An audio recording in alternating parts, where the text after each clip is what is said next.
Shalom, saudara dan saudari yang terkasih dalam Tuhan kita Yesus Kristus.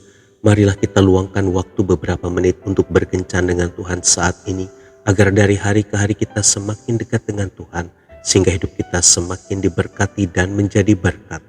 Bacaan dari Injil Matius bab 6 ayat 14 sampai dengan 15. Karena jikalau kamu mengampuni kesalahan orang, Bapamu yang di sorga akan mengampuni kamu juga. Tetapi jikalau kamu tidak mengampuni orang, Bapamu juga tidak akan mengampuni kesalahanmu. Demikianlah sabda Tuhan, terpujilah Kristus. Saudara dan saudari yang terkasih dalam Tuhan kita Yesus Kristus, hari itu seorang guru ingin memberikan pelajaran yang amat penting bagi murid-muridnya.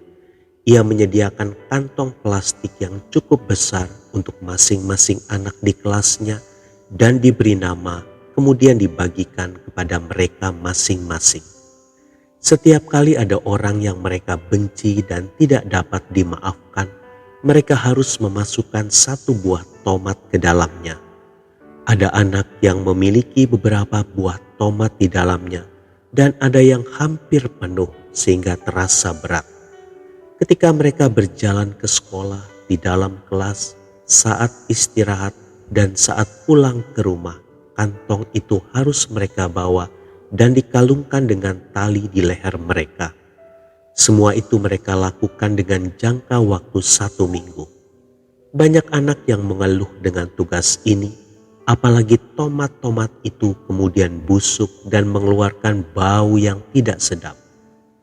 Ada sebagian anak yang akhirnya membuang kantong tersebut sebelum 1 minggu.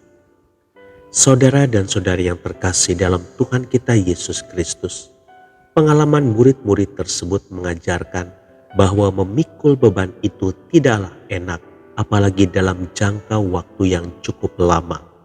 Tetapi banyak di antara kita yang selalu memilih untuk menyimpan dendam, kecewa, kebencian, akar kepahitan untuk waktu yang cukup lama.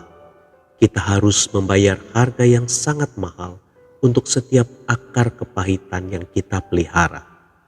Tahukah kita, kebencian, dendam, dan kepahitan yang dipelihara adalah seumpama tomat-tomat yang kita simpan di dalam kantong dan dibawa kemanapun kita pergi.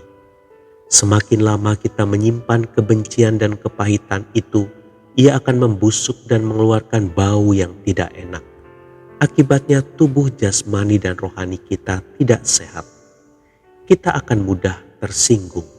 Cara bicaranya ketus, tak ada senyum, egois, dan orang tidak merasa nyaman bila dekat dengan kita.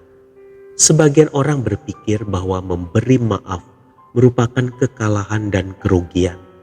Padahal kita hidup sampai saat ini karena ada pintu maaf yang selalu diberikan pada kita oleh Tuhan. Bukankah memaafkan sebenarnya merupakan suatu tindakan untuk melepaskan beban yang selalu kita bawa? Memaafkan sama sekali bukan kekalahan, tetapi merupakan suatu tindakan pembebasan diri dari beban, tekanan, dan frustasi. Marilah saudara dan saudari yang terkasih dalam Tuhan kita Yesus Kristus, kita lepaskan pengampunan untuk setiap orang yang pernah menyakiti hati kita. Jangan sampai kita menambah daftar orang yang terkena penyakit kanker karena akar kepahitan yang kita pelihara dalam hati kita. Tuhan Yesus memberkati. Marilah kita berdoa dalam nama Bapa dan Putra dan Roh Kudus. Amin. Tuhan Yesus, terima kasih karena Engkau sudah mengampuni segala dosa dan kesalahanku. Bantulah aku agar aku mampu untuk mengampuni setiap kesalahan yang pernah dibuat orang lain terhadapku. Aku mohon pengampunan-Mu atas setiap kebencian, kedengkian, dendam, amarah, dan akar kepahitan yang masih menyelinap di hatiku. Bebaskan aku dari semua itu ya Yesus, agar tubuh jasmani dan rohaniku sehat sempurna. Amin. Dalam nama Bapa dan Putra dan Roh Kudus. Amin.